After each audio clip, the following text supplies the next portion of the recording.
Welcome to Party Street.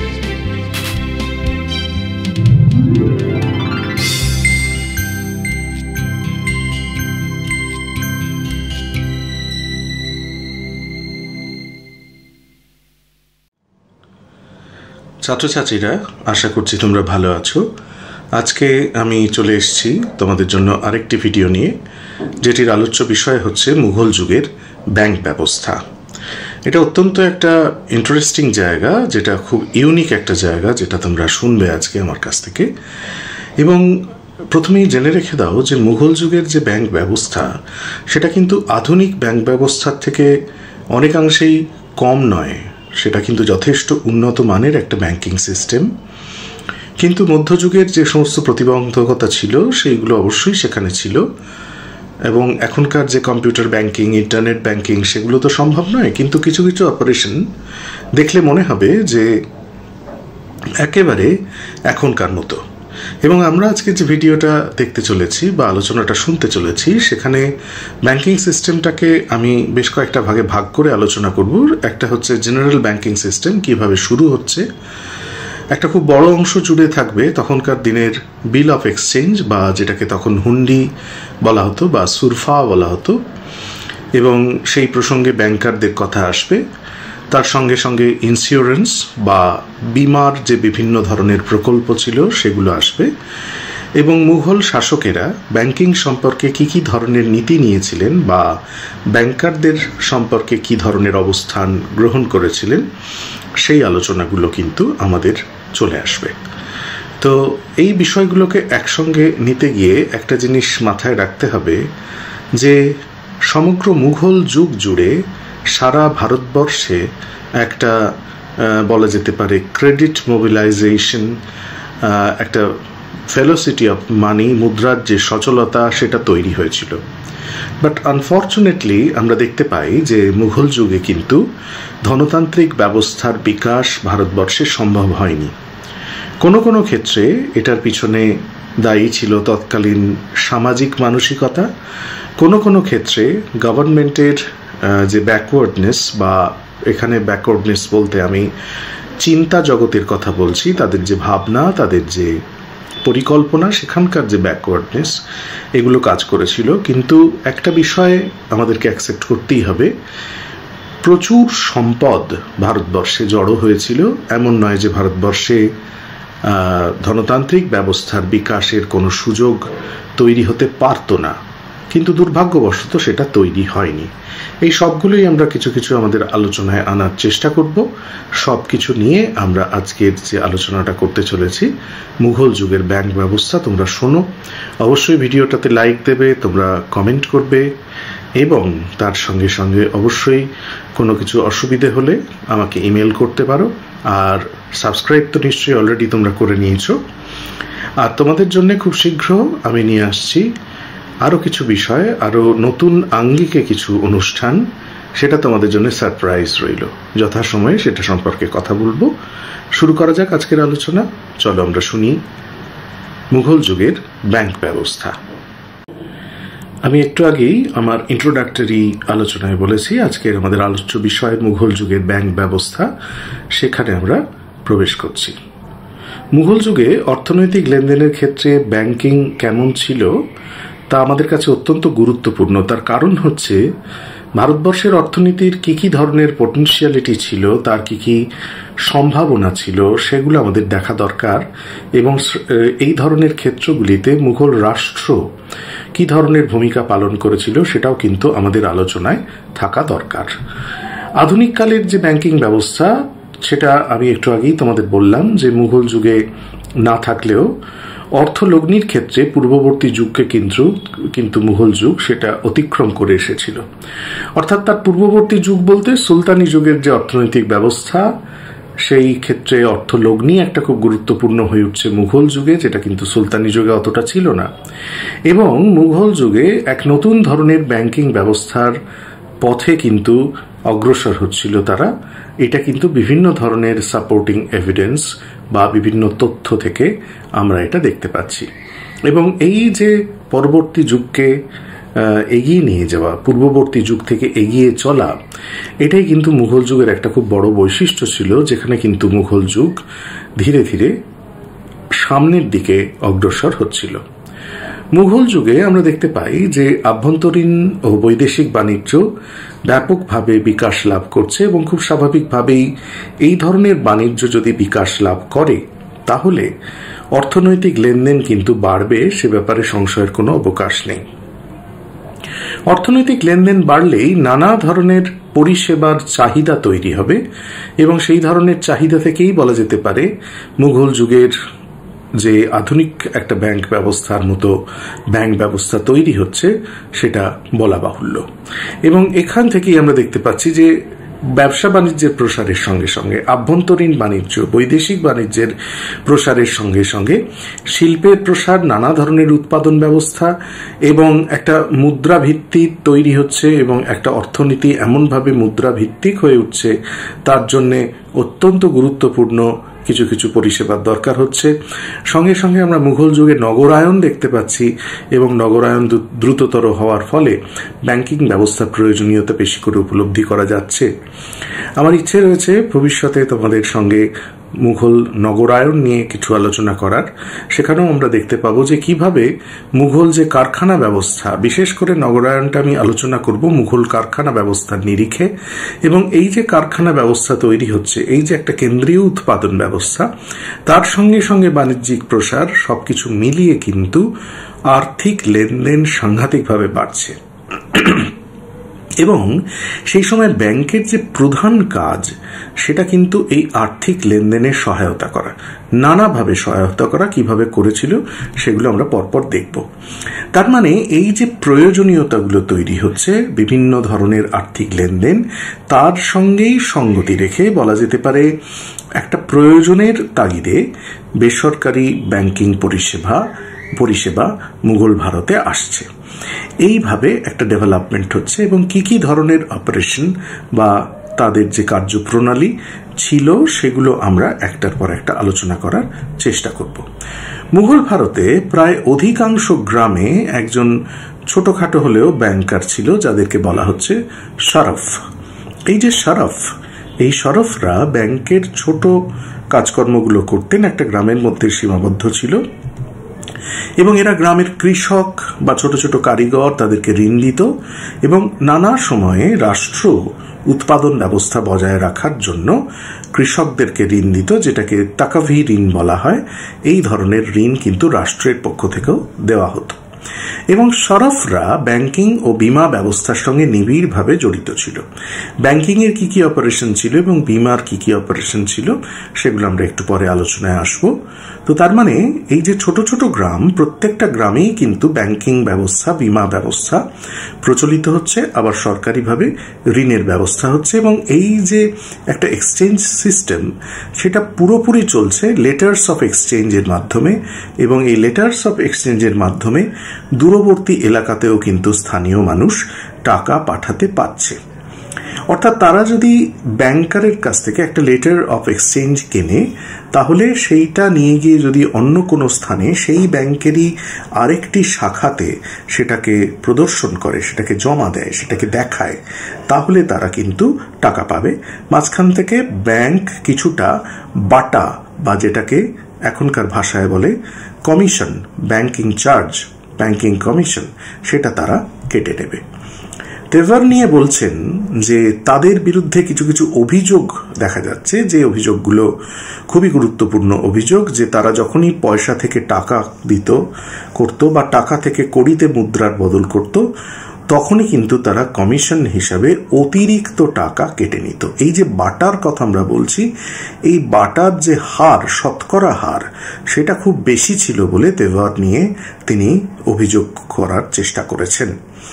কিন্তু খেয়াল করতে হবে যে এত সত্ত্বেও, এই ধরনের উচ্চ হারে বাটা চাওয়া সত্ত্বেও, তারা কিন্তু অত্যন্ত দক্ষতার সঙ্গে ব্যাংকিং ব্যবস্থা পরিচালনা করছে। তার মানে সমাজে বা অর্থনীতিতে ব্যাংক সিস্টেম বা লেটার অফ এক্সচেঞ্জের চাহিদাও সেই সময় আকাশ ছোঁয়া ছিল। তা না হলে এত উচ্চ হারে বাটা চাইলেও মানুষ যে সেটা ব্যবহার করছে, এটা কিন্তু হতো না। সুতরাং এই জায়গাটা খুব গুরুত্বপূর্ণ, একটা খুব ইন্টারেস্টিং জায়গা। আবার তারা যখনই পুরাতন মুদ্রাকে যে কোনো নতুন মুদ্রায় বদল করত, তখনই তারা 12 থেকে 15 ভাগ হারে বাটা চাপিয়ে দিত বা মূল্য চাপিয়ে দিত। অর্থাৎ এই ধরনের এক্সচেঞ্জ, অর্থাৎ পুরনো ওল্ড কয়েন্সকে নিউ কয়েন্সে এক্সচেঞ্জ করবে, তখনই কিন্তু তারা একটা হিউজ অ্যামাউন্ট তারা কমিশন হিসেবে কেটে নিচ্ছে। আবার বানিয়া বা মহাজন শুধু বাণিজ্য করত না, তারা ব্যাংকার হিসেবেও কাজ করছে। অর্থাৎ ব্যাংকার যে শুধুমাত্র ব্যাংকার তা নয়, অনেক সময় বানিয়া বা বেনে বা ব্যবসায়ী বা স্থানীয় যে মানি লেন্ডার মহাজন, তারাও কিন্তু ব্যাংকার হিসেবে কাজ করছে। Then what is the difference between the activities of the mahajan, that means money lender, and the banker? আমরা আসছি কিছুক্ষণ পরেই। বানিয়া এবং শরফ টাকা আমানত রাখার সঙ্গে সঙ্গে টাকা ধার দিত। অনেক সময় টাকা জমা রাখছে এবং জমা রাখার বিনিময়ে যারা জমা রাখছে তাদেরকে সুদ দিচ্ছে, একদম এখনকার ব্যাংকের মতো। এখন যেমন ফিক্সড ডিপোজিট বা বিভিন্ন ধরনের মিউচুয়াল ফান্ডে মানুষ টাকা খাটাচ্ছে এবং তার এগেনস্টে একটা ইন্টারেস্ট পাচ্ছে, সেরকম ব্যাংকে কেউ টাকা রাখতে পারত। আবার যারা ধার নিত তাদের সুদের হার অবশ্যই বেশি, এবং এই যে গ্যাপটা, অর্থাৎ টাকা নেওয়ার সময় কম সুদ আর টাকা ধার দেওয়ার সময় বেশি সুদ, এই গ্যাপটাই হচ্ছে ব্যাংকের প্রফিট বা লাভ। শরফরা সুদের বিনিময়ে টাকা জমা নিত, দুটো কাজই ছিল একেবারে আধুনিক ব্যাংকের মতো, সুতরাং এখানে বোঝার কিছু নেই। এবং যে কেউ যে কোনো সময়ে টাকা ধার দিত, এবং সেটা নিশ্চয়ই একেবারে একটা সোশ্যাল সার্ভিস নয়, তার বিনিময়ে তারা একটা বাড়তি চার্জ ক্লেম করত। শরফরাও যেমন টাকা ধার দিচ্ছে, বণিকরা টাকা ধার দিচ্ছে, গ্রামের মহাজন টাকা ধার দিচ্ছে, এই সমস্ত কাজগুলো করছে। কিন্তু যারা ব্যাংকার, তাদের টাকা ধার দেওয়ার পাশাপাশি মানি ট্রান্সফার এবং আরও অন্যান্য অপারেশন, সামটাইমস ইন্স্যুরেন্স বা বিমা, এই সমস্ত ধরনের কাজগুলো কিন্তু তারা করছে। মহাজন ও শাউকাররা টাকা ধার দিয়ে সুদের ব্যবসা করতেন, এটা গ্রামে গ্রামে ছিল। শরফরা প্রধানত ব্যবসার জন্য টাকা ধার দিত এবং তা অল্প দিনের জন্য। এরাই কিন্তু প্রধানত পরে ব্যাংকার হিসেবে আত্মপ্রকাশ করে। মহাজনরা প্রধানত টাকা জমা রাখতেন এবং টাকা বদলের কাজে গুরুত্বপূর্ণ ভূমিকা পালন করতেন। আমরা দেখে নিই যে তেভার নিয়ে বলছেন যে প্রতিটি গ্রামে একজন করে মহাজন ছিল। যেমন একজন শরফ ছিল, তেমনি একজন মহাজন ছিল। ঋণদাতারা আবার অন্য পেশাতেও নিযুক্ত থাকত। এমন নয় যে গ্রামের মহাজন বা গ্রামের ব্যাংকার বা গ্রামের কোনো শরফ তিনিই শুধুমাত্র ঋণ প্রদান করছেন। অন্য কোনো পেশার মানুষও তার কাছে কিছু উদ্বৃত্ত অর্থ রয়েছে বা তার টাকা ধার দেওয়ার সুযোগ রয়েছে, তখনই কিন্তু সে টাকা ধার দিতে চাইতো এবং সে নানাভাবে লাভ করতে চাইতো। যেমন তিনি দৃষ্টান্ত দিচ্ছেন যে টাকশাল, যেটা মিন্ট, যেখানে কয়েন্স তৈরি করা হতো, সেখানকার একজন অফিসার, যিনি কর্মী, যিনি নিজের আসল দায়িত্ব পালন না করে মহাজনী কারবার করতেন। তার মানে এটা তার একটা উপরি আয়, বাড়তি আয়। তার প্রকৃত কাজ হচ্ছে টাকশালে ধাতুর প্রকৃত মান নির্ণয় করা, এবং আশা করা যায় যে ধাতুর মান নির্ধারণকারী অত্যন্ত দক্ষ এবং তিনি তার দায়িত্ব পালন করবেন। কিন্তু তিনি সেটা পুরোটা না করে তিনি মানি লেন্ডিং এর কাজ করছেন।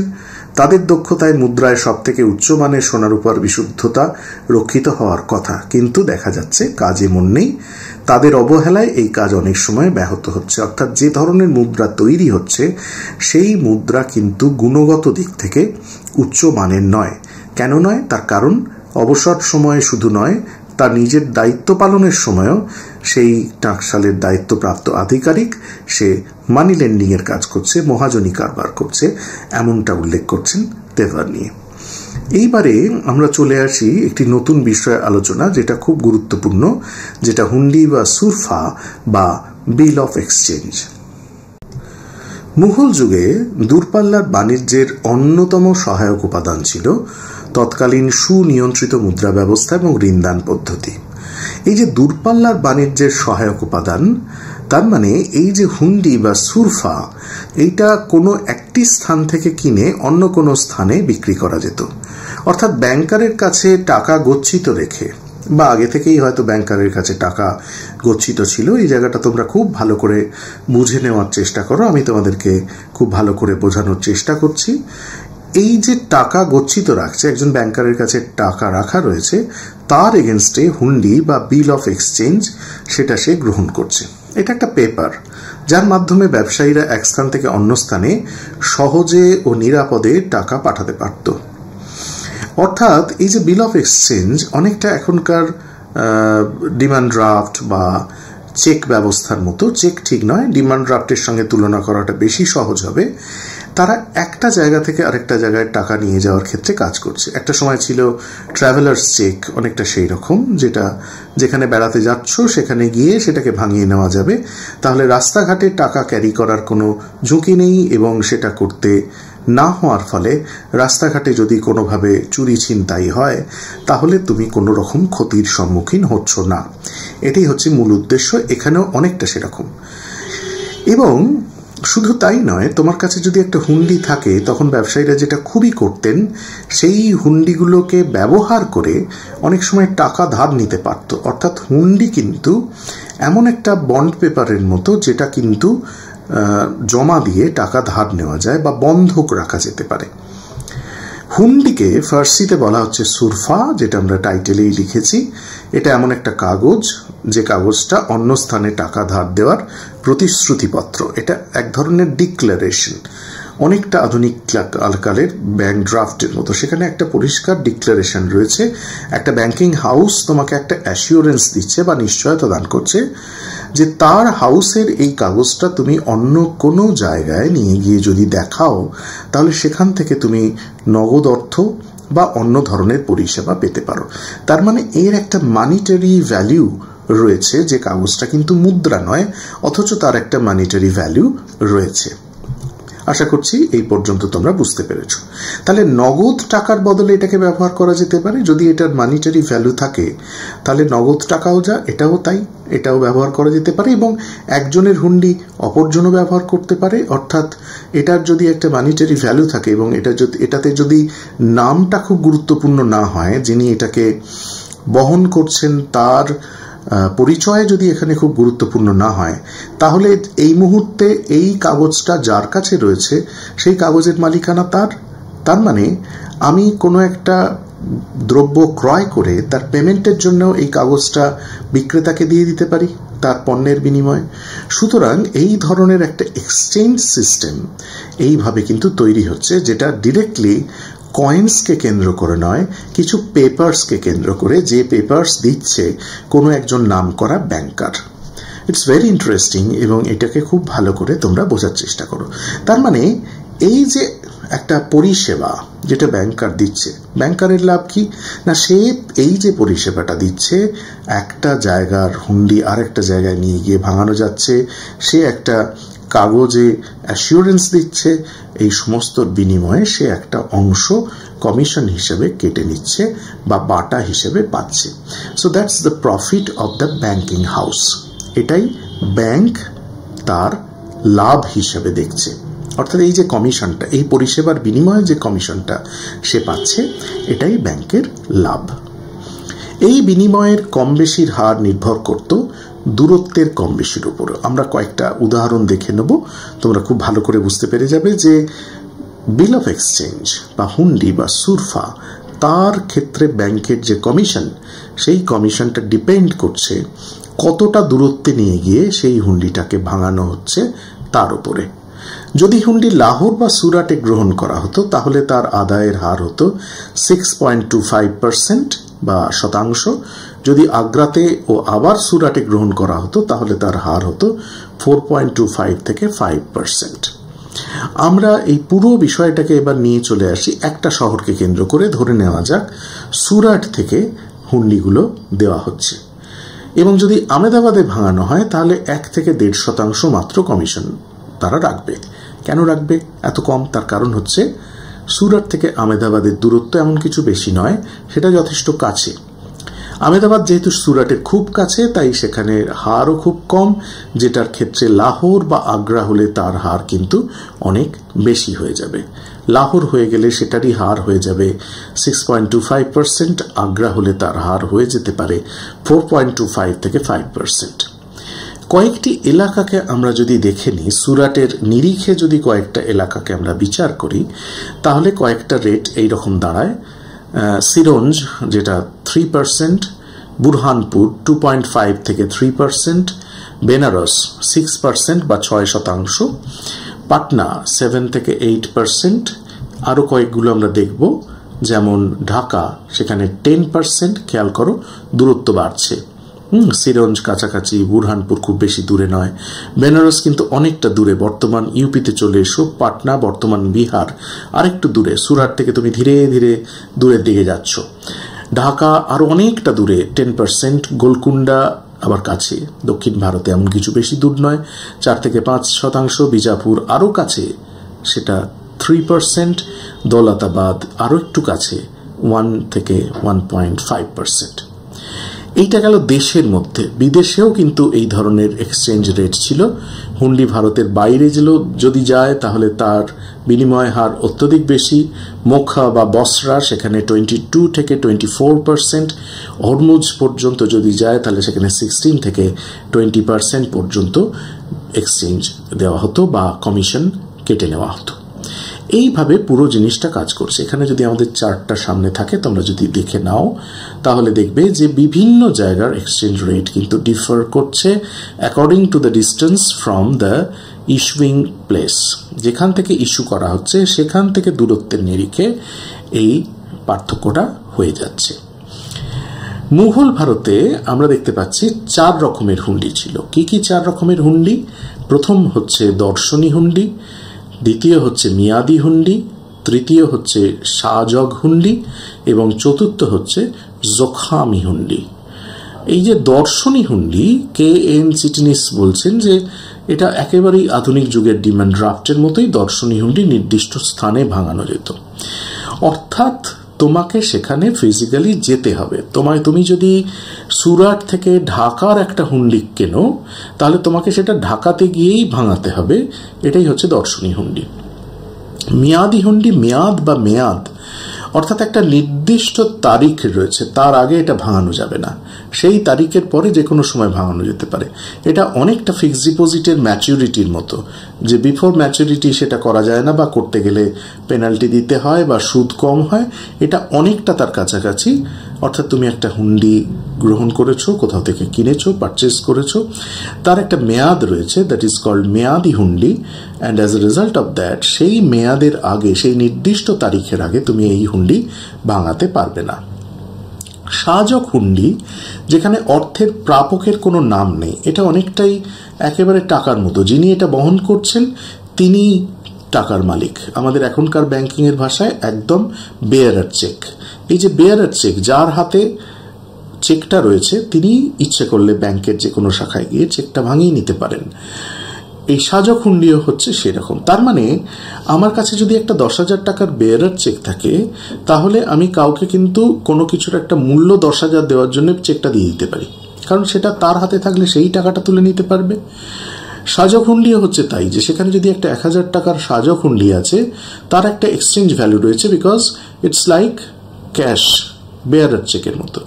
আমি সেটা কাউকে দিয়ে দিলাম এবং সেখান থেকে আমি দ্রব্য ক্রয় করলাম, সে সেটা নিয়ে চলে গেল। সে ইচ্ছে করলে সেটাকে আরেকটা কাউকে দিয়ে দিতে পারে, আবার নিজের কাছে রেখে নিকটস্থ কোনো ব্যাংকিং হাউসে গিয়ে ভাঙিয়েও নিতে পারে।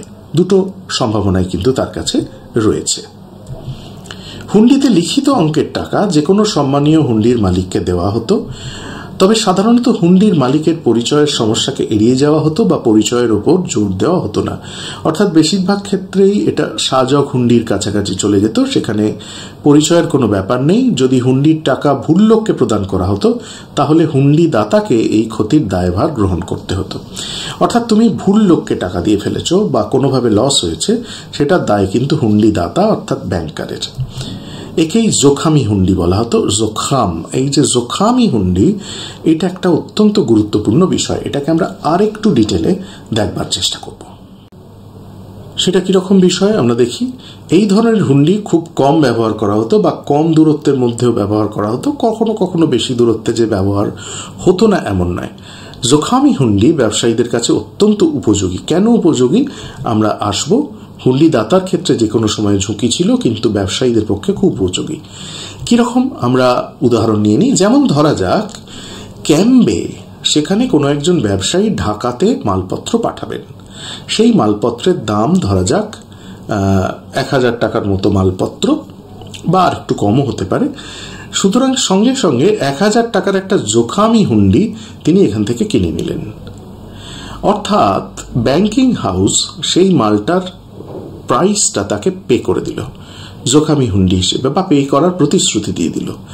ক্যাম্বের ব্যাংকার তাকে কিন্তু দেবে 850 টাকা, অর্থাৎ 15%, মানে 150 টাকা তার কমিশন, ব্যাংকের কমিশন বা বাটা।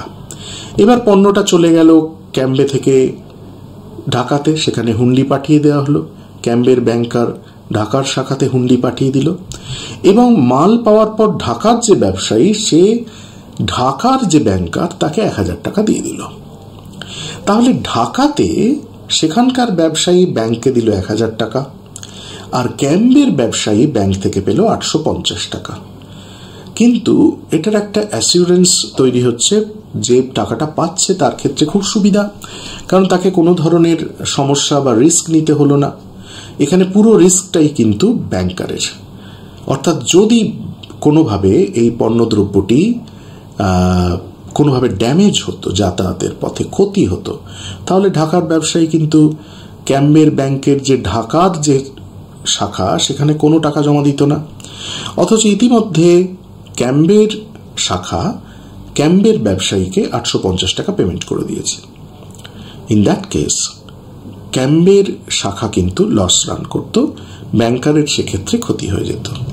তার মানে দূরবর্তী ক্ষেত্রে জিনিসপত্র পাঠানোর ক্ষেত্রে এই ধরনের জোখামি হুন্ডি অত্যন্ত কার্যকর একটা ব্যবস্থা ছিল, সে ব্যাপারে কোনো সংশয় নেই। অর্থাৎ 1000 টাকার জোখামি হুন্ডি কিনে আমি 850 টাকা পেলাম।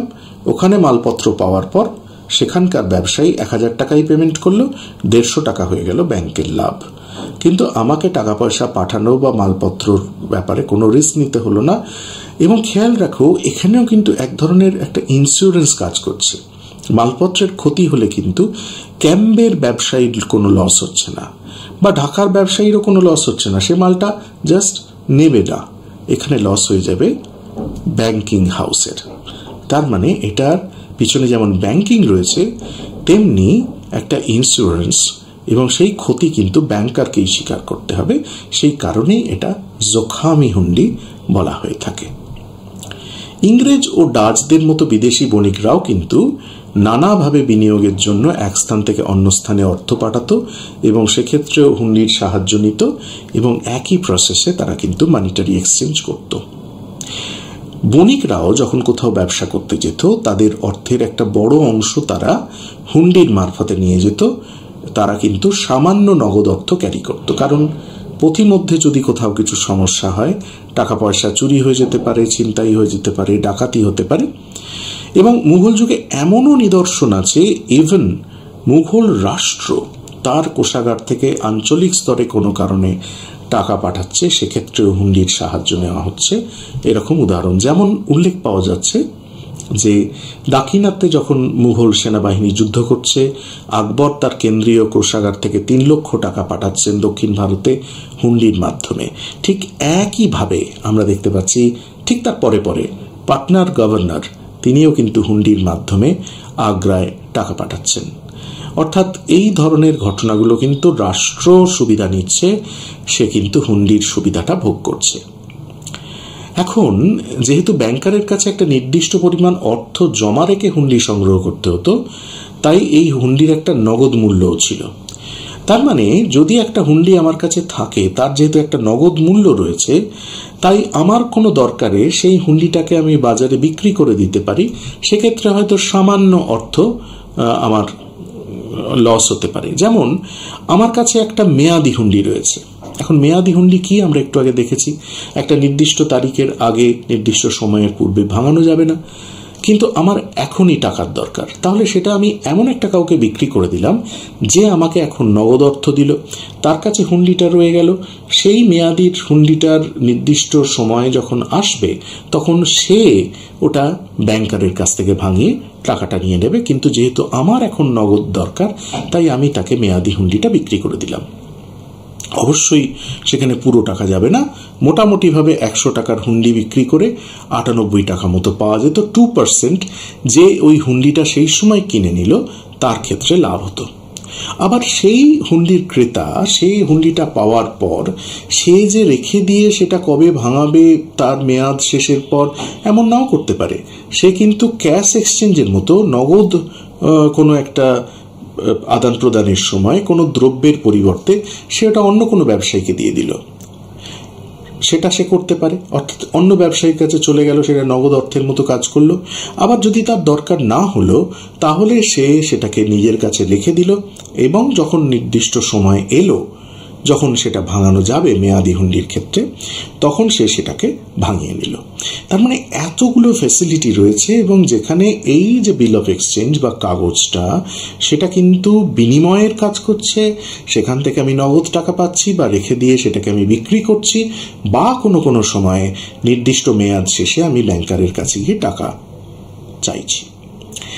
এইভাবেই দেখতে পাচ্ছি আমরা মুঘল যুগে ধীরে ধীরে অর্থের একটা গতিময়তা তৈরি হয়ে যাচ্ছে এবং একদিকে ব্যাংকাররা কারো কাছ থেকে টাকা নিয়ে তাদের হুন্ডি দিচ্ছে, তেমনি কারো কাছ থেকে হুন্ডি নিয়ে তাকে টাকা দিচ্ছে।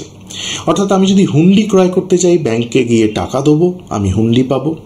আবার আমি সেই হুন্ডিটা হয়তো কাউকে দিয়েছি, নগদের মতো করেই এক্সচেঞ্জ করেছি, সে সেটাকে নিয়ে ব্যাংকের কাছে যাবে এবং ব্যাংক থেকে সে হুন্ডির বিনিময়ে টাকা নেবে। অর্থাৎ সেক্ষেত্রে ব্যাংক হুন্ডি নিয়ে তাকে টাকা দিচ্ছে। এই দু ধরনের অপারেশনই কিন্তু ব্যাংক করছে এবং মাঝখানে সে কমিশন পাচ্ছে। আবার এখনকার দিনের ফিক্সড ডিপোজিটের মতো অনেক সময় ব্যাংকার কারো কাছ থেকে টাকা নিয়ে তা গচ্ছিত রেখে নির্দিষ্ট সময় পরে সুদ সমেত তা ফেরত দিচ্ছে। এটা এক ধরনের ফিক্সড ডিপোজিট স্টাইলে এই বিজনেসটা হচ্ছে। 1645 খ্রিস্টাব্দের একটি ইংরাজি নথি থেকে দেখা যাচ্ছে যে আগ্রার শরফরা একটি নির্দিষ্ট পরিমাণ সুদের হারে শহরের ধনী ব্যক্তিদের কাছ থেকে অর্থ সংগ্রহ করছে। ব্যাংকাররা এটা কি করবে বা শরফরা এটা নিয়ে কি করবে? তারা আবার সেটা অন্যত্র খাটাবে এই টাকাটাকে, এবং এইভাবে কিন্তু শহরের ধনী ব্যক্তিদের যে উদ্বৃত্ত অর্থ সেটা ব্যাংকারদের কাছে চলে যাচ্ছে, বিনিময়ে ধনী ব্যক্তিরা কিছু সুদ পাচ্ছে, ব্যাংকার সেটাকে আরো চড়া হারে অন্য কোনো খাতে খাটাচ্ছে এবং তাতে ব্যাংকারের লাভ হচ্ছে। অর্থাৎ যারা অর্থ ধার নিতে চায় তারা আবার শরফের কাছ থেকে সেটা নিচ্ছে এবং বেশি পরিমাণে সুদ দিচ্ছে। তাহলে ব্যাংকার যখন ধনীদের কাছ থেকে টাকা নিচ্ছে, সে যে অত পার্সেন্ট সুদ দিচ্ছে, ব্যাংকার যখন অন্যকে টাকা ধার দিচ্ছে তখন তার থেকে বেশি সুদ নিচ্ছে।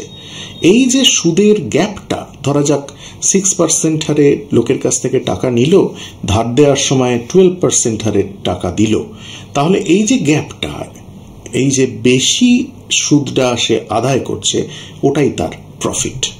যারা অর্থ জমা রাখছেন তারা মাসে প্রায় 0.6 to 5% হারে সুদ পাচ্ছেন, আর যারা ধার নিচ্ছেন তারা শরফদেরকে 1 থেকে 2.5% হারে সুদ দিচ্ছেন। এটা কিন্তু ইয়ারলি নয়, খেয়াল রাখতে হবে, মান্থলি সুদ। যেহেতু অর্থ লগ্নিকারী সঙ্গে সঙ্গে টাকা ফেরত চাইছে না, তাই মাঝখানে সেই অর্থ খাটিয়ে শরফরা মুনাফা করে নিচ্ছে। এবং অনেক ক্ষেত্রে লগ্নিকারীরা একসঙ্গে টাকা ফেরত চাইলে শরফরা তা দিতে অস্বীকার করতেন। কেন করতেন? কারণ সে মার্কেট থেকে যে টাকাটা তুলেছে সেটা তো তার কাছে নেই, সে তো সেটা অন্য কাউকে ধার দিয়ে দিয়েছে, অর্থাৎ তার কাছে সেটা মজুদ নেই। এখনকার ব্যাংকের ক্ষেত্রেও কিন্তু তাই। ফলে লগ্নিকারীরা কিন্তু ক্ষতিগ্রস্ত হতে পারে যদি তারা একসঙ্গে টাকা ফেরত চায়। ব্যাংক কিন্তু সেই মুহূর্তে সেই টাকা দিতে পারবে না, হঠাৎ করে চেয়ে বসলে ব্যাংকের পক্ষে দেওয়া সম্ভব নয়, এবং এই না দিতে পারার ফলে কিন্তু অনেক সময় ব্যাংকের বদনাম হতো, তার সুনাম নষ্ট হতো। এই ধরনের পরিস্থিতি এড়াবার জন্য অর্থের যোগান অব্যাহত রাখতে ব্যাংকাররা অত্যন্ত চালাকির সঙ্গে একটা নতুন পদ্ধতি তারা বার করলেন। কি বার করলেন? তারা অনেক সময় হুন্ডিকে কিছুতেই নগদ অর্থে পরিণত করতে দিত না। কিভাবে কাজ করত সেটা আমরা একটু দেখি। তারা যেটা করত সেটা হচ্ছে যে গ্রাহকের নামে তাদের ব্যাংকে একটা ক্রেডিট অ্যাকাউন্ট খুলে ফেলত, অনেকটা আমাদের এখনকার ব্যাংক অ্যাকাউন্টের মতোই, খুব কাছাকাছি। কি করত না, ধরা যাক একজন একটা হুন্ডি নিয়ে এসে হাজির করলো এবং সে নগদ অর্থ চাইল। ব্যাংক যেটা করত তাকে নগদ অর্থ দেওয়ার ক্ষেত্রে ডিসকারেজ করত। সে কি করত, ব্যাংকে তার নামে যে ক্রেডিট অ্যাকাউন্টটা রয়েছে, যে লোকটি হুন্ডি নিয়ে হাজির হয়েছে, তার ক্রেডিট অ্যাকাউন্টে ওই হুন্ডির দরুন প্রাপ্য যে অ্যামাউন্ট, যে অঙ্কটা, সেটা জমা করে দিত। অর্থাৎ তাহলে তাকে ক্যাশ দিতে হলো না, পুরো টাকাটাই রয়ে গেল একটা কাগজে কলমে সংখ্যার মধ্যে, সেখানে কিন্তু নগদ অর্থের কোনো জায়গা রইল না। তাহলে যেটা সুবিধা হলো সেটা হচ্ছে যে হঠাৎ করে ব্যাংকের কাছে এসে টাকা চাইলো এবং ব্যাংক টাকা দিতে পারলো না, এটা ঘটছে না। সবসময় তোমার ক্রেডিট অ্যাকাউন্টের মধ্যে ব্যাংক সেই টাকাটা দেখিয়ে চলেছে। তুমি তাত্ত্বিকভাবে, সংখ্যাগতভাবে দেখতে পাচ্ছ ব্যাংকের ক্রেডিট অ্যাকাউন্টে তোমার এই টাকাটা রয়েছে। অনেকটা আমাদের এখনকার ডিজিটাল মানির মতো। আমি দেখতে পাচ্ছি আমার ডিজিটাল ওয়ালেটে 5,000 টাকা রয়েছে, কিন্তু আমার কাছে ক্যাশটা নেই। অনেকটা সেই রকম কনসেপ্টটা ভাবো, বেশ গুরুত্বপূর্ণ, বেশ ইন্টারেস্টিং এবং খুব বিস্ময়কর। তারা কিন্তু এই ধরনের রাস্তাগুলো বার করে ফেললো। তাহলে এই যে ক্রেডিট অ্যাকাউন্ট, যদি ইতিমধ্যেই গ্রাহকের এই ধরনের একটা অ্যাকাউন্ট ব্যাংকে থেকে থাকে, তাহলে হুন্ডির অর্থ সেখানে জমা দিয়ে দেওয়া হতো। এটাকে বলা হচ্ছে অন্থ। এবং জমা দিয়ে দেওয়ার ফলে তুমি সেখানে অ্যাকাউন্টের বলে গ্রাহক দেখতে পাচ্ছে যে তার টাকা রয়েছে। এবং যদি তোমার পেমেন্টের দরকার হয়, ধরো তুমি ক্যাশ চাইছিলে, কাউকে একটা পেমেন্ট করবে, ব্যাংক বললো তোমার ক্যাশ দরকার নেই, আমি এখান থেকে তোমাকে হুন্ডি দিয়ে দিচ্ছি, তোমার যেহেতু ক্রেডিট অ্যাকাউন্টে দেখাচ্ছে এত টাকা রয়েছে, আমি তোমাকে আর একটা হুন্ডি ইস্যু করে দিচ্ছি, তুমি সেটা তোমার যে পাওনাদার তাকে দিয়ে দাও। তার মানে বাজারে আস্তে আস্তে এই ক্রেডিট অ্যাকাউন্ট থেকে নেওয়া যে হুন্ডিগুলো, সেইগুলো চলতে শুরু করলো। এবং এই hundi became an alternative media of exchange, বিনিময়ের একটা বিকল্প ব্যবস্থা তৈরি হয়ে গেল। এবং অন্যান্য ধনী ব্যক্তিরাও, যারা নানাভাবে ব্যাংকে অর্থ জমা রাখতেন, তারাও সেখান থেকে নগদ অর্থ ফেরত না নিয়ে হুন্ডি নিতে পারত। এবং ব্যাংক কিন্তু সেটাকেই এনকারেজ করবে, সেটাকেই উৎসাহিত করবে। কারণ ব্যাংকের কাছে তো এইভাবে নগদ টাকা সবসময় নেই, কিন্তু খাতায় লিখে রেখে তার এগেনস্টে একটা কাগজ দিয়ে দেওয়া, হুন্ডি দিয়ে দেওয়া, সেটা তার কাছে অনেক সহজ এবং সে সেটাকেই এনকারেজ করবে। এবং এই হুন্ডি নিয়েই কিন্তু সমগ্র মুঘল যুগে ব্যবসা চলছে। এইভাবে নগদ অর্থ প্রদানের পরিবর্তে এক ধরনের বুক ক্রেডিট চালু হয়ে গিয়েছিল। এবং কেউ যদি নগদ অর্থ দাবি করত, তাহলে তাকে কম মূল্যের অর্থ দেওয়া হতো, যাকে বলা হতো কাচ্চা আন্ত বা কাচ্চা সিক্কা। তার মানে কি, আমরা নগদ অর্থ নেওয়াটাকে ডিসকারেজ করছি। তোমাকে যে টাকাটা দেওয়া হবে তার ধাতু কিন্তু খুব উচ্চ মানের নয়, সেটা কাচ্চা আন্ত, তার কিন্তু ভ্যালু কমে যাবে। তার মানে কি, we are trying to force you, indirectly we are trying to force you, তোমাকে আমরা বাধ্য করছি তুমি যেন ক্যাশ টাকা না নাও। এবং যখন এই অ্যাকাউন্ট খোলা হয়েছিল, তখন কিন্তু টাকা যদি নগদে নেওয়া হয়ে থাকে, সেইটা কিন্তু পাক্কা সিক্কা বা পাক্কা আন্ত নিয়ে নেওয়া হয়েছিল। অর্থাৎ নেওয়ার সময় উচ্চমানের সিক্কা, দেওয়ার সময় উচ্চমানের মুদ্রা দেওয়া হবে না।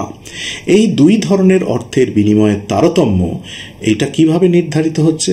সেই সময়ের বাজারের অর্থের যোগানের উপর নির্ভর করছে এবং অনেকটা নির্ভর করছে ব্যাংকারের সদিচ্ছার উপরে। অর্থাৎ সরফরা অনেক সময় নিজেদের খুশি মতো এই হারটাকে নির্ণয় করে নিত। আহমেদাবাদের স্থানীয় ইতিহাস মিরাট ই আহমদি থেকে জানা যাচ্ছে যে একবার সরফরা আন্তের মূল্য প্রায় 20% কমিয়ে দিল এবং 20% একটা গ্যাপ, যেখানে কাঁচা আন্ত এবং পাক্কা আন্ত, সেইটা হওয়ার ফলে ব্যবসায়ীরা অত্যন্ত ক্ষুব্ধ হয় এবং পরবর্তীকালে সরকারকেও হস্তক্ষেপ করতে হয়েছিল। এবং অনেক সময় কোনো কোনো অঞ্চলে অর্থের যোগানে টান পড়লে ব্যাংকাররা সেখানে বেশি করে হুন্ডি পাঠিয়ে দিত। অর্থাৎ অলিখিত অর্থ বা বলা যেতে পারে নগদ অর্থের পরিবর্তে কাগজ।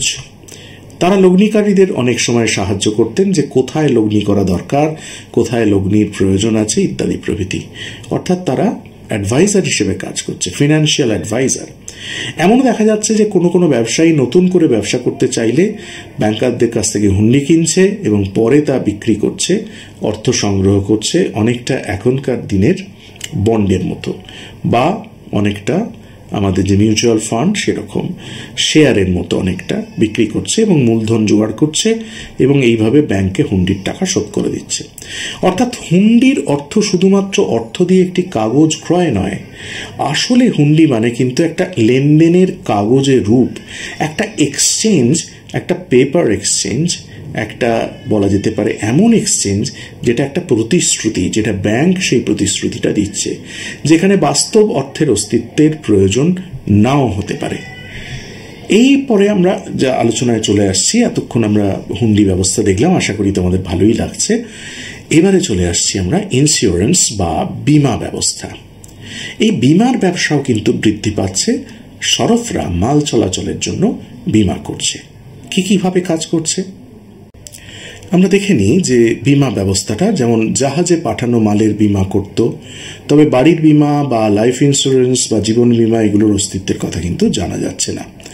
বিমাকারী নিজেই মাল পাঠাবার ব্যবস্থা করত এবং তার একটা ইন্স্যুরেন্স করত।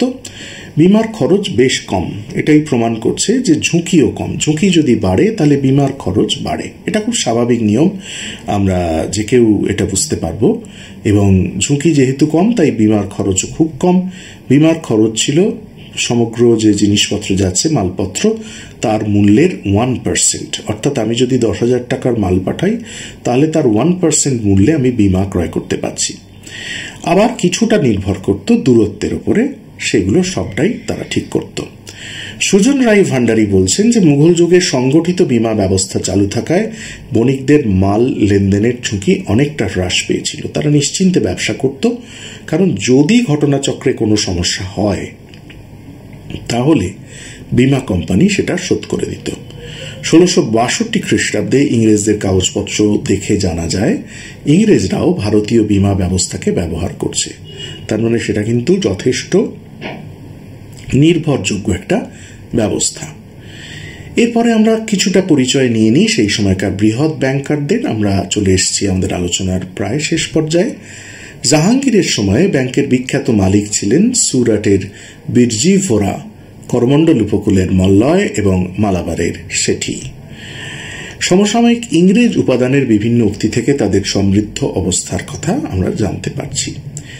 সেখানে তাকে প্রাইম মার্চেন্ট এবং দ্য গ্রেটেস্ট বানিয়ান মার্চেন্ট বলা হয়েছে। এটা বিরজি ভোরার ক্ষেত্রে এই উক্তিটা করা হয়েছে।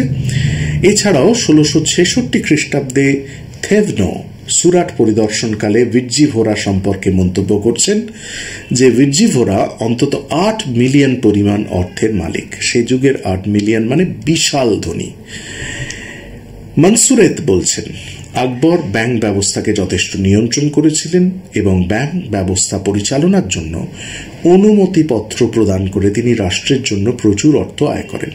And it is very interesting. তার মানে আকবর যেটা করছেন সেটা হচ্ছে যে লাইসেন্সিং। সোজা কথায় ব্যাংক তোমাকে চালাতে গেলে আকবরের কাছ থেকে লাইসেন্স নিতে হবে। এর বাইরে তিনি কিন্তু কোনো ধরনের ব্যাংক ব্যবস্থাকে অনুমোদন করছেন না। অর্থাৎ লাইসেন্স না নিয়ে তুমি যদি ব্যাংকের বিজনেস করছো, দ্যাট মিনস তুমি বেআইনি কাজ করছো। জাহাঙ্গীরের অধীনে ব্যাংক ব্যবস্থা আরও বিস্তৃত হয় এবং ব্যাংকগুলির ওপর সরকারের কঠোর নিয়ন্ত্রণ যে ছিল তা কিন্তু নয়, যার ফলে অনেক সময় সমস্যায় পড়তে হচ্ছে। এবং মুঘলদের অধীন ব্যাংকিং ব্যবস্থা কোঠি নামে পরিচিত, যেখানে মুনিমজি অর্থাৎ রাজকোষের অধ্যক্ষের মারফত ব্যাংকের মালিকরা সাধারণত সরকারের নিয়ন্ত্রণে কাজ করতেন। এটা হচ্ছে গভর্নমেন্ট ব্যাংকিং সিস্টেম। আমরা এতক্ষণ কিন্তু কিছুক্ষণ আগে দেখেছি non government private banking system. অধিকাংশ নীল ব্যবসায়ীরাও কিন্তু ব্যাংকের মালিক ছিল। যখন নীল ব্যবসা একটি লাভজনক ব্যবসা হিসেবে বিস্তার লাভ করছে, তাদের প্রচুর প্রফিট হচ্ছে, তখন নীল ব্যবসায়ীরা হুন্ডির প্রয়োজনীয়তার কথা চিন্তা করে দেশের বিভিন্ন মানের বাণিজ্য কেন্দ্রে তাদের শাখা খুলে ফেলছে। পরবর্তীকালে এই ব্যাংকগুলি নীলকুঠি বা ইন্ডিগো ব্যাংকস নামে পরিচিত লাভ করছে। খেয়াল রাখতে হবে, এটা কিন্তু নীলকুঠি নয়, নীলকুঠি, দ্যাট ইজ ব্যাংক। মুঘল ভারতে ব্যাংকের মালিকগণ এত ধনী ছিলেন যে তারা সরকারকেও কখনো কখনো অর্থ সাহায্য দিতেন। যেমন ঔরঙ্গজেবের সময় অন্যতম বিখ্যাত একজন ব্যাংকার ছিলেন মানিক চাঁদ, যিনি খুবই ধনী হয়ে উঠেছিলেন এবং তিনি ব্যাংকার হিসেবে এত খ্যাতিমান ছিলেন যে ঔরঙ্গজেব তার কাজে সন্তুষ্ট হয়ে তাকে শেঠ উপাধিতে ভূষিত করেন। তার পিতা ছিলেন ব্যাংকের মালিক এবং তার 6 ভাই এবং ভাইপো ফতেচাঁদ সকলেই ব্যাংকের মালিক ছিলেন। এবং আমরা দেখতে পাচ্ছি যে মানিক চাঁদ ফতেচাঁদকে দত্তক নিয়েছিলেন। কোনো কোনো সময় ব্যাংকের ব্যবসা বংশানুক্রমিক এইভাবেই হয়ে দাঁড়িয়েছিল। ফতেচাঁদ তার যেহেতু পালিত পুত্র দত্তক নিয়েছিলেন, এই ফতেচাঁদ ছিলেন মুর্শিদাবাদের ব্যাংকের মালিক এবং মুঘল সম্রাট ফারুকশিয়ারকে তিনি তার এক সংকটকালে অর্থাৎ ফারুকশিয়ারের প্রয়োজনের সময় বিরাট অঙ্কের অর্থ অগ্রিম দিয়েছিলেন। এই কারণেই ফতেচাঁদকে সন্তুষ্ট হয়ে ফারুকশিয়ার জগৎ শেঠ উপাধি প্রদান করেন। এইখান থেকেই, এই ফতেচাঁদের সময় থেকেই কিন্তু মুর্শিদাবাদে এই জগৎ শেঠ হাউস বা জগৎ শেঠ পরিবারের রমরমা শুরু হলো। এটাই হচ্ছে জগৎ শেঠ, অর্থাৎ জগৎ শেঠ কিন্তু একটা উপাধি। এই ফতেচাঁদের সময় থেকে মুর্শিদাবাদে এটা শুরু হয়ে গেল। এটাই জগৎ শেঠ হাউস বা ব্যাংকিং হাউস নামে পরিচিত। ফতেচাঁদ হচ্ছেন সেই জগৎ শেঠ উপাধি প্রাপক প্রথম, যিনি ফারুকশিয়ারের কাছ থেকে এটা পেয়েছিলেন। আমরা উপসংহারে চলে এসেছি। সেখানে আমরা কি বললি? সবশেষে আমরা বলছি যে মুঘল যুগের ভারতে অফুরন্ত সম্পদকে বিনিয়োগযোগ্য মূলধনে রূপান্তরিত করার যথেষ্ট সুযোগ ছিল। কিন্তু প্রশ্ন হলো, আমরা এই সময় থেকে ভারতবর্ষে ধনতান্ত্রিক ব্যবস্থার বিকাশ কিন্তু দেখি না। কেন দেখি না, সেই প্রসঙ্গে খুব সংক্ষেপে একটু আলোকপাত করে আমাদের আজকের আলোচনা আমরা শেষ করব। খেয়াল করে দেখো, এখানে অর্থের গতিময়তা ছিল, অর্থের প্রাচুর্য ছিল, প্রভূত সম্পদ ছিল, কিন্তু উদ্বৃত্ত অর্থ হয় মানুষের সিন্ধুকবন্দী হয়ে পড়েছিল অথবা সারা দেশে বিনিয়োগ হচ্ছিল।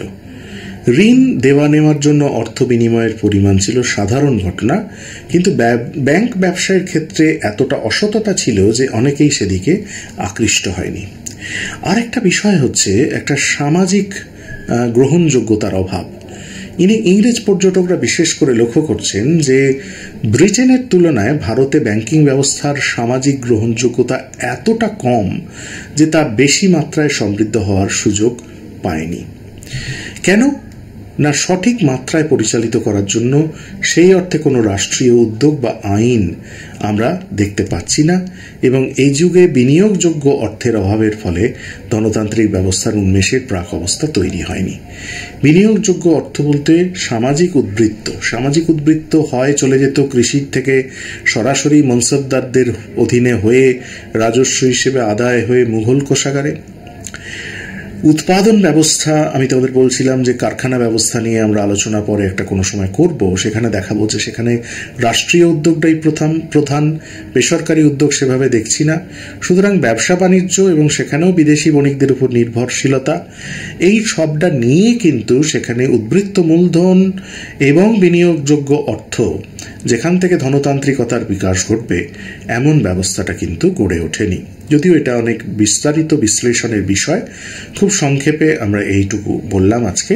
আশা করি তোমাদের আলোচনা কাজে লাগবে। আমাদের আজকের এই বিষয়ের আলোচনা এই পর্যন্ত। পরে আমরা খুব শীঘ্র আবার কোনো একটি টপিক নিয়ে চলে আসব। ততদিন পর্যন্ত তোমরা ভালো থেকো এবং শুনতে থেকো আমাদের চ্যানেল। সাবস্ক্রাইব করো, অন্যদের শেয়ার করবে, অবশ্যই লাইক করবে, কমেন্ট করবে, আর অসুবিধে হলে ইমেল করবে। আজকে এই পর্যন্ত, আবার দেখা হবে খুব শীঘ্র।